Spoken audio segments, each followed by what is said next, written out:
Hi guys, this is Zaria, your HR practitioner. Today we're looking at communication, and communication in a special way. One in which you're physically distanced from your supervisee. How do you ensure that effective supervisory management is taking place? Let's have a look. Effective communication despite physical distance. That's our topic for today. Guys, as you know, supervision in its simplest term is really the overseeing of work being conducted or assigned. But we do know that it takes much more than that. There are certain soft skills that the supervisor must have in order to transfer it to the supervisory process to make it effective. We're talking about critical thinking skills, problem solving skills, having an eye for detail, emotional intelligence, and giving feedback appropriately. We're living in an era in which we must embrace the fact that the workspace is beyond the confines of brick and mortar and physical space. There are several situations that can arise that can cause persons to be working through physical distance. Now, we're talking about building flexi hours schedules for your supervisees to create work-life balances. We're talking about having different organizations across the world and persons communicating only via online platforms and not really going to a physical space for work. And this is increasing daily.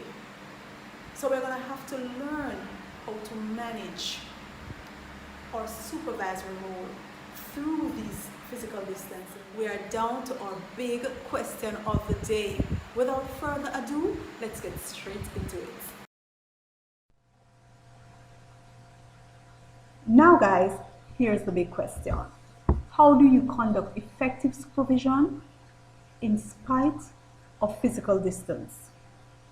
There is no direct physical interaction with your supervisees. Let's take a look.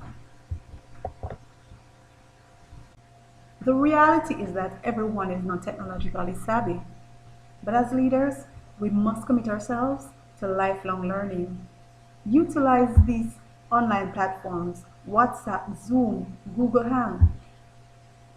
For Zoom, as an example, it's one of those platforms that you can interact with persons in real time, share information, treat the platforms as a formal setting. Treat it as a formal setting. Dress for the meetings that you conduct on these platforms. Interact with the camera as though you are talking to a person because they are actually seeing you and they are able to see you, your expression, your body language. And that will, of course, set the tone for your meetings.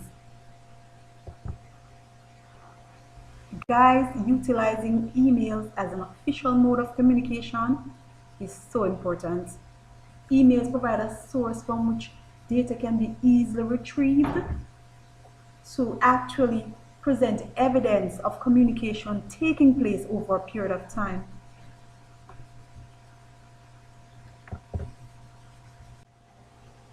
The submission of tasks assigned is also important. Request them to be emailed, scanned and emailed.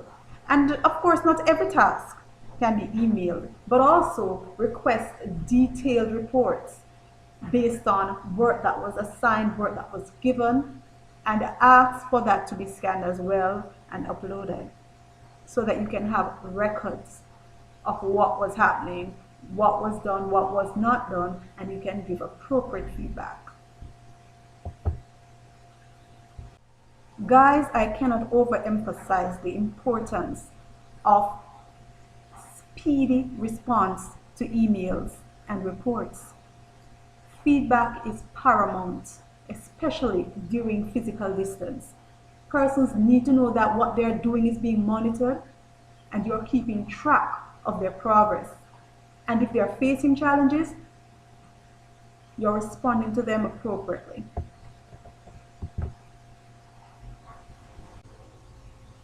For supervisees who are non-compliant, and tardy deliberately,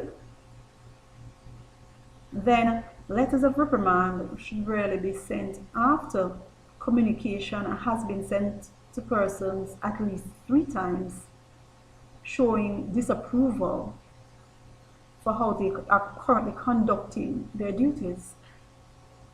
And the letter of reprimand should be copied to the relevant persons who would file that letter.